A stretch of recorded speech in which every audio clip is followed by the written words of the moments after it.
Все как у зверей по заказу фонда Михаила Зукова и при поддержке проекта КАДИ, инициатива по пустыням Центральной Азии, представляет лайфхаки, которые спасают жизнь.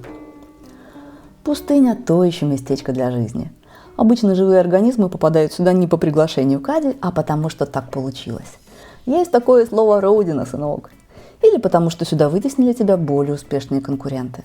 Или потому что климат изменился и пустыня сама пришла к тебе. Так что пока одни протестуют против глобального потепления, другие к нему готовятся и учатся у старших и опытных. Главный закон пустыни – сухой закон. Пить нечего, но мы достанем. Хоть из-под земли, хоть из воздуха, хоть из моря, хоть из собственного горба. Достанем и выпьем. А вот тут у нас в тени раскидистого электрического столба прохлаждается триумф аридной адаптированности. Единственное млекопитающее в крупном размерном классе, которое сумело приспособиться к этим жестким условиям, это верблюды. В данном случае двугорбые. Верблюд может вообще не пить неделю, а потом выпить за 10 минут 100 литров и порядок. Теперь главное не потерять выпитое. Задраить люки.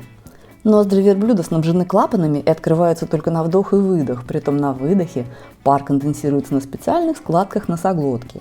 Вот кто научил меня летать в самолетах в маске, чтобы избегать дегидратации. Вообще, мой вам совет: почаще смотрите на верблюда и делайте как верблюд. Этот зверь напичкан лайфхаками просто под завязку. А вот жук-чернотелка. Чтобы уменьшить испарение, он срастил над крылья сплошной вороненый кожух. Такой вот цельнолитой жук без трещинки на спинке, разрыв шаблона. А воду он добывает прямо из воздуха. Стоит по ночам попой вверх, осаждает на себя росу, и драгоценные капли по специальным бороздкам стекают прямо ему в рот. Ну да, если бы вода доставалась нам таким способом, мы бы, пожалуй, тоже ее экономили. А нежные газели-джейраны вообще могут пить морскую воду, выводя избыток соли своими лужеными почками. И вы только посмотрите на их глаза. Ни мешков, ни отеков. Черт, ну как вы так умеете? И, наконец, воду можно добывать из себя самого. Из своих лучших, самых красивых частей. Зачем баранам курдюк? Ну уж, конечно, не для того, чтобы варить из него плов. А, вы не знаете, что такое курдюк? Курдюк – это вот эта классная баранья задница. Господи, какой кайф! А зачем вот это огромное образование? Ну, для того, чтобы разделить противоречащие свойства в пространстве. Жир в пустыне очень полезная штука, потому что из 1 грамма жира получается 1 грамм метаболической воды, а вода в пустыне драгоценность. Но при этом жир, он способствует перегреву, и поэтому, если ты будешь равномерно жирный по всему своему объему, тебе просто будет очень жарко. И поэтому бараны очень остроумно вышли из положения. Они отдельно живут сами, а отдельно держат свой жир в этом самом курдюке. И когда вода в таких вот поилках заканчивается, они просто начинают перерабатывать собственный жир в метаболическую воду. Ну и, во-первых, это красиво. Можно я вас еще раз? Ой, ты смотри, какая жопа вообще. Бесконечно можно этим заниматься. Жир на отлете носят и жирнохвостые тушканчики, ну и опять же, конечно же, верблюды. Но их горбы – это не только питательная питьевая запаска, но и термоизоляция спины от палящего солнца. Вот почему верблюд мало того, что самый крупный пустынный зверь, так он еще и дневной. Дальше. Будь хладнокровен. Пустыня это любит. Пока ты носишься со своими драгоценными 36,6 и тратишь энергию на то, чтобы охладиться днем, согреться ночью, а ночи в пустынях умеренного пояса очень холодные, рептилии регулируют температуру тела, просто перемещаясь в пространстве в тень или из тени. Ночью остыл, затормозился и спишь. Утром солнышко нагрело, активизировался. В пустыне вообще лучше происходить от рептилоидов. И опять же вместо утреннего кофе хлопнул стаканчик коньяку. Хлопнул стаканчик кипятка и бодрячком. Ну или опять же быть как верблюд. Он переливал на постоянную температуру тела. Она у него гуляет в диапазоне от 34 до 41 градуса. И верблюд по этому поводу совершенно не парится. А когда тебя что-то не парит, это всегда экономия.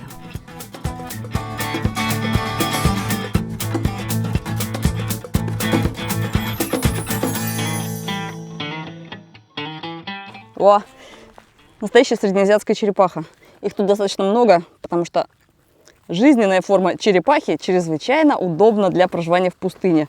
Ой, какая же ты крутая. И чтобы было больше черепах в пустыне, им надо размножаться. А для этого нужно делиться на самцов и самок. Знаете, как отличаются самцы от самок? Очень просто. Переворачиваем черепаху. Не переворачивайте. И обнаружим, что это самка, потому что у нее абсолютно прямой брюшная пластинка. Да, ты девочка, извини, пожалуйста. И теперь об этом все знают. Ну вот, отлично. Теперь меня еще обгадила среднеазиатская черепаха. Это к среднеазиатским деньгам, к суммам и тенге. Ну, у них такая вот традиционная оборонительная реакция. Заодно у нас теперь есть возможность посмотреть, как выглядят продукты выделения. Ау, больно же, ну ты что такая сильная-то? Подожди, ну сейчас расскажу про тебя и пойдешь уже дальше. Есть возможность посмотреть, как выглядят продукты выделения у пустынных животных. Видите, это такая вот густая, очень пастообразная субстанция, потому что выделять воду вместе с продуктами выделения – это слишком большая роскошь. Это мы зато можем себе позволить, жители холодных равнин, а вы нет, вы все экономите. Поэтому такая вот как паста-штрих такая из нее вылезает. И ты хотела меня этим напугать? Очень наивно. Ну и, конечно, в любой непонятной ситуации ложитесь спать. Это лучший способ подэкономить.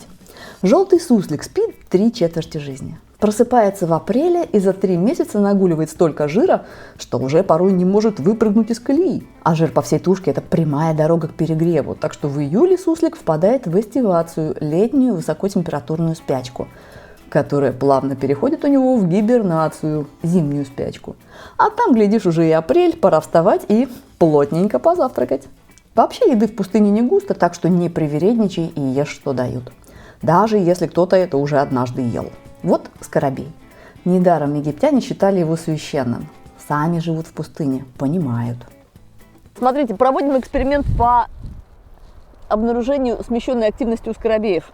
Видите, очень занятой жук тащит великолепно сформованный шарик из навоза. Давайте поднимем его. Да, точно, он начинает умываться. В любой непонятной ситуации умывайся. Проблемы это не решит, но, по крайней мере, ты станешь чистым. Хотя, конечно, трудно ожидать, что ты станешь чистым, когда целый день занимаешься такой вот работой. Формуешь и перемещаешь по пустыне чистый овечий навоз. Ну, все равно, да, реакция на незапланированную ситуацию у всех одинаковая. Что у хомячков, что у навозников, что у нас многогрешных. Какой ты сильный, а? О, дайте мне Тимонову опоры, и я переверну землю. Очень крутой. По сути, навозник, но только такой святой навозник. Святой говнюк. Все, иди. Чтобы белое солнце пустыни не слепило вас так сильно, наденьте темные очки. Ну, а если у вас нет темных очков, ну, хотя бы нарисуйте их. Да, так это тоже работает. Многие дневные пустынные жители, газели, антилопы, сурикаты и другие продвинутые ребятки, имеют темные круги вокруг глаз. И это у них не от недосыпа, а для того, чтобы темная поверхность поглощала солнечные лучи и в глаза было меньше бликов. Ну и, во-первых, это красиво. Нарисовал очки, отращивай радиаторы. Бабушка, зачем тебе такие большие уши? Чтобы лучше слышать и эффективнее охлаждаться, дитя мое. А еще тут принято быть тонким и длинноногим. Пустынные формы легко узнать по высокому клиренсу, который поднимает сухопарую тушку повыше над раскаленным песком. И в конце концов, просто переходи на ночную жизнь. Ночью везде начинается самое интересное, но ночная движуха в пустыне – это вообще что-то невероятное. Жизнь лезет отовсюду и буквально кишит. И я была просто немного в шоке, сколько ее тут и какие удивительные она принимает формы. Хотя, известное дело, чем тяжелее твои условия жизни, тем быстрее твоя эволюция и круче ее результаты. Ведь, по сути, адаптация к окружающей среде – это изобретение лайфхаков по выживанию. А лайфхак, как способ напрячь смекалку и взломать систему, это, по сути, это настоящая русская национальная идея.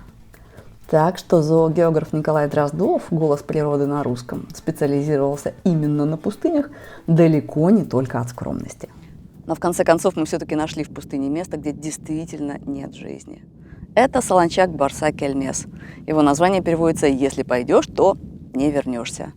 И действительно, в этих бескрайних полях чистой соли не живет никто. А если кого-то сюда случайно заносит, то он погибает, да здесь и остается.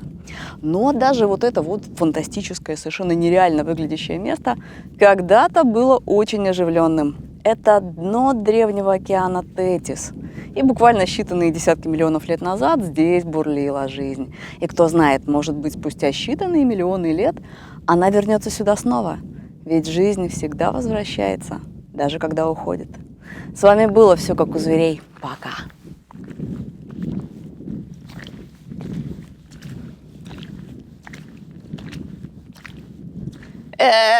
Говори, когда хватит. А то я это кельмес.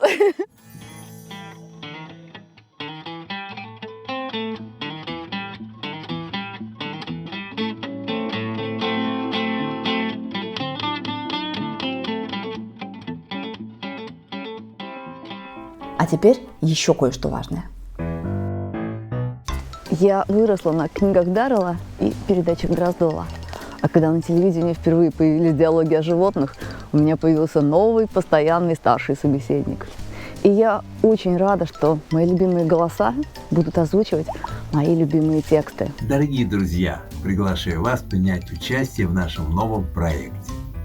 Выдающийся английский натуралист Джеральд Даррелл написал замечательную книгу «Путь кенгуренка» про путешествие в Австралию, Новую Зеландию и Малайзию. Мы с Николаем Николаевичем Дроздовым и Евгенией Тимоновой решили начитать ее и записать для вас аудиокнигу. Каждый из нас хочет вложить в остроумнейший, интеллигентнейший, замечательный текст Джеральда Даррелла немного своей любви к тем местам, которые он описывает. Я буду читать часть, посвященную Австралии. Это удивительный материк, давший миру самых причудливых животных. И Даррелл описывает их с огромной любовью, восхищением и неподражаемым юмором. Я сам много раз бывал в Австралии и рад снова прикоснуться к ее чудесам, которые оживают в этой блестящей, легкой и остроумной книге. Джеральд Даррелл ведь не просто замечательный натуралист, защитник природы, но и прекрасный писатель. Спасибо вам, что помогаете нам оживить для вас это произведение. Благодаря вам множество людей узнает больше об одной из самых удивительных частей нашего общего дома – прекрасной живой планеты Земля. А еще я хочу показать своим старшим товарищам, как это теперь работает, что такое краудфандинг и как сила зрительской любви может превращаться в энергию для новых интересных проектов. И спасибо, что вы тоже в этом участвуете.